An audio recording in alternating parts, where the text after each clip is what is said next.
Hi, first grade. Today, to learn about the country of Zimbabwe, we're going to read Mufaro's Beautiful Daughters by John Steptoe, and it's an African tale. And look, I found a read aloud chair in my house. Mufaro's Beautiful Daughters. Remember to look at the pictures and see what you can learn about the country of Zimbabwe. A long time ago, in a certain place in Africa, a small village lay across a river and half a day's journey from a city where a great king lived. A man named Mufaro lived in this village with his two daughters, who were called Manyara and Nyasha. Everyone agreed that Manyara and Nyasha were very beautiful.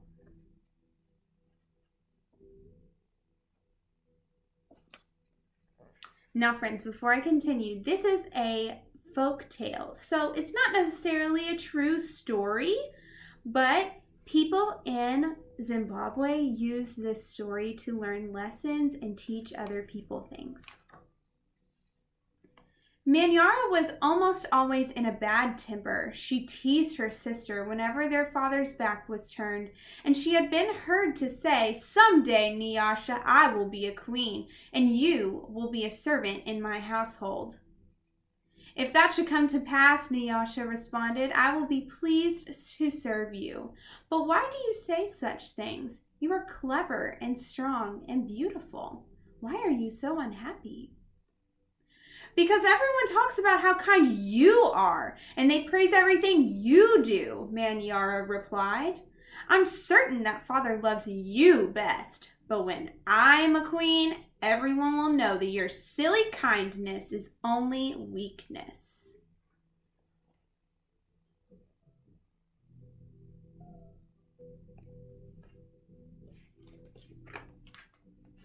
Nyasha was sad that Manyara felt this way, but she ignored her sister's words and went about her chores. Nyasha kept a small plot of land on which she grew millet, sunflowers, yams, and vegetables. She always sang as she worked, and some said it was her singing that made her crops more bountiful than anyone else's. Bountiful means that her crops grew a lot.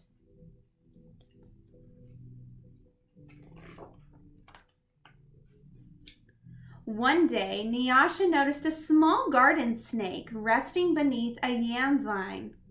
"Good day, little Nyoka," she called to him. "You are welcome here. You will keep away any creatures who might spoil my vegetables."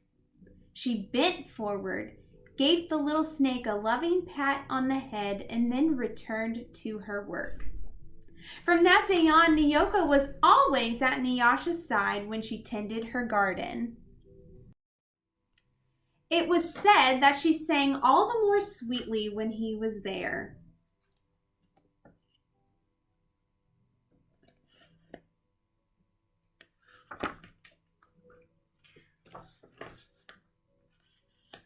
Mufaro knew nothing of how Manyara treated Nyasha. Nyasha was too considerate of her father's feelings to complain, and Manyara was always careful to behave herself when Mufaro was around. Early one morning, a messenger from the city arrived. The great king wanted a wife. "The most worthy and beautiful daughters in the land are invited to appear before the king, and he will choose one to become queen," the messenger proclaimed. Mufaro called Manyara and Nyasha to him. "It would be a great honor to have one of you chosen," he said.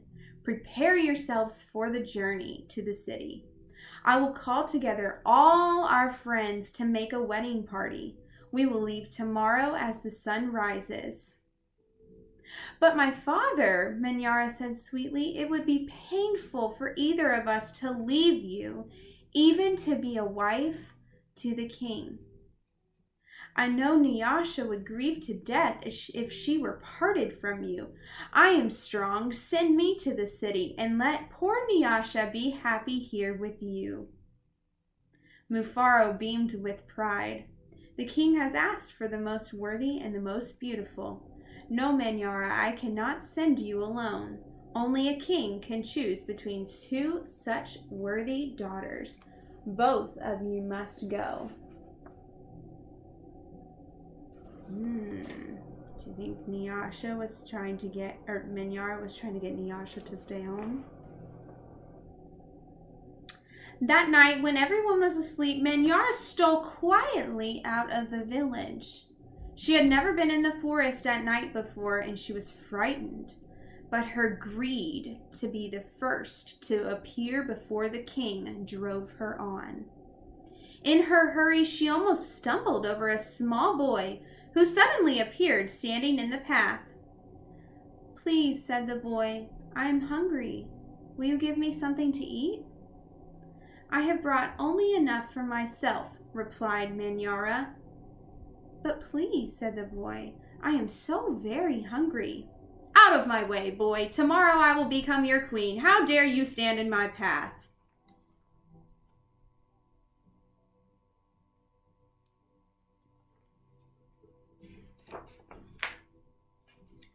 After traveling for what seemed to be a great distance, Manyara came to a small clearing.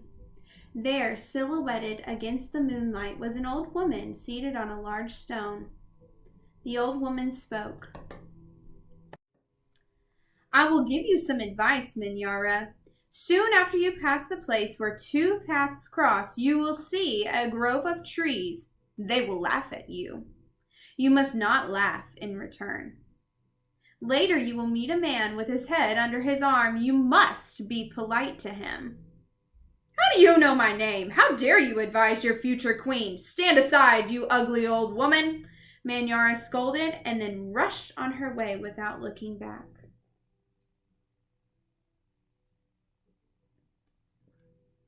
Just as the old woman had foretold, Manyara came to a grove of trees, and they indeed seemed to be laughing at her.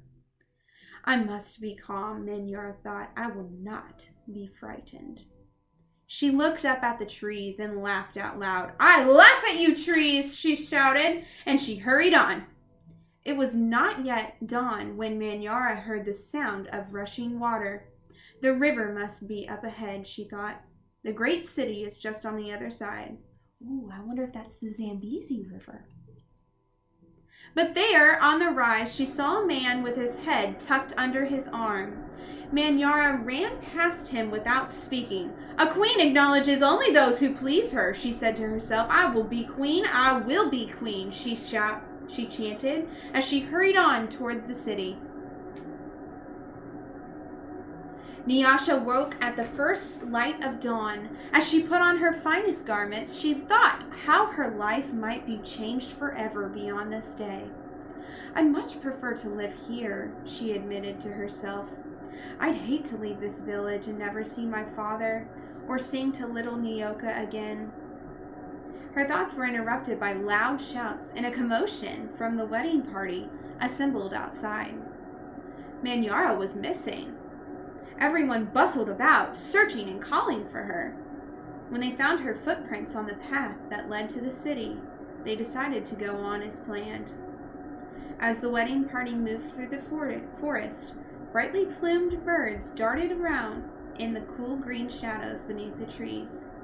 Though anxious about her sister, Nyasha was soon filled with excitement about all there was to see.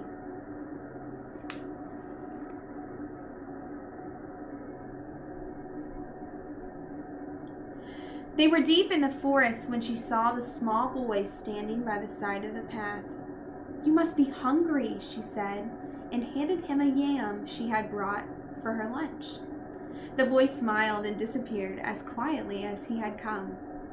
Later, as they were approaching the place where the two paths crossed, the old woman appeared and silently pointed the way to the city. Nyasha thanked her and gave her a small pouch filled with sunflower seeds.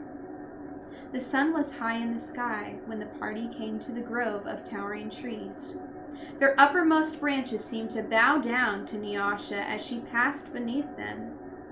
At last, someone announced that they were near their destination. Nyasha treated those people a little bit differently than Manyara did. Nyasha ran ahead and topped the rise before the others could catch up with her. She stood transfixed at her first sight of the city. "Oh, my father," she called, "a great spirit must stand guard here. Just look at what lies before us. I never in all my life dreamed there could be anything so beautiful."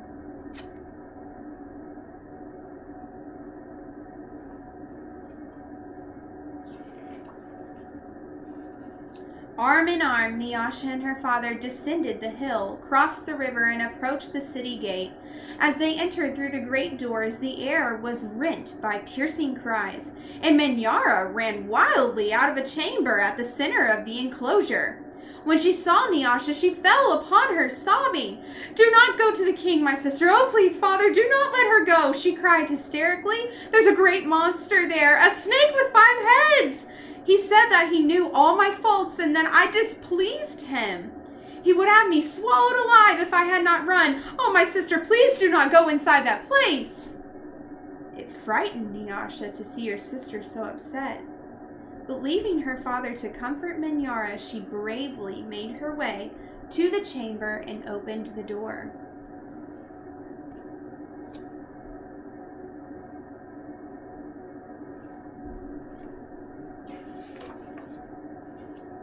On the seat of the great chief's stool lay the little garden snake. Nyasha laughed with relief and joy. "My little friend," she exclaimed, "it's such a pleasure to see you. But why are you here?" "I am the king," Nyoka replied. And there, before Nyasha's eyes, the garden snake changed shape.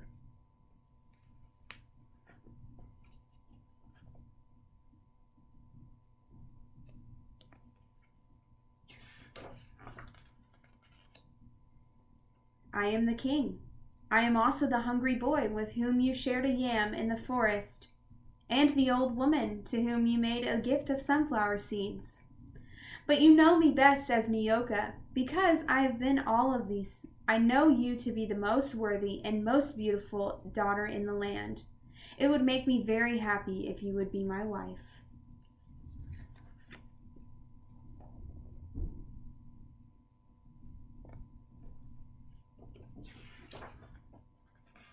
And so it was that, a long time ago, Nyasha agreed to be married. The king's mother and sisters took Nyasha to their house, and the wedding preparations began. The best weavers in the land laid out their finest cloth for her wedding garments. Villagers from all around were invited to the celebration, and a great feast was held. Nyasha prepared the bread for the wedding feast from millet that had been brought from her village.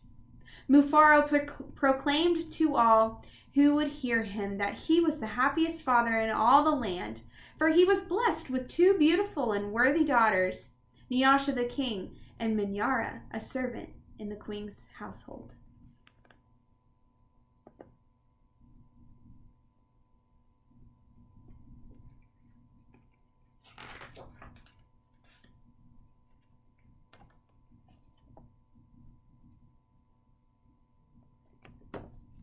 So what do you think this story may have been used to teach people in the country of Zimbabwe?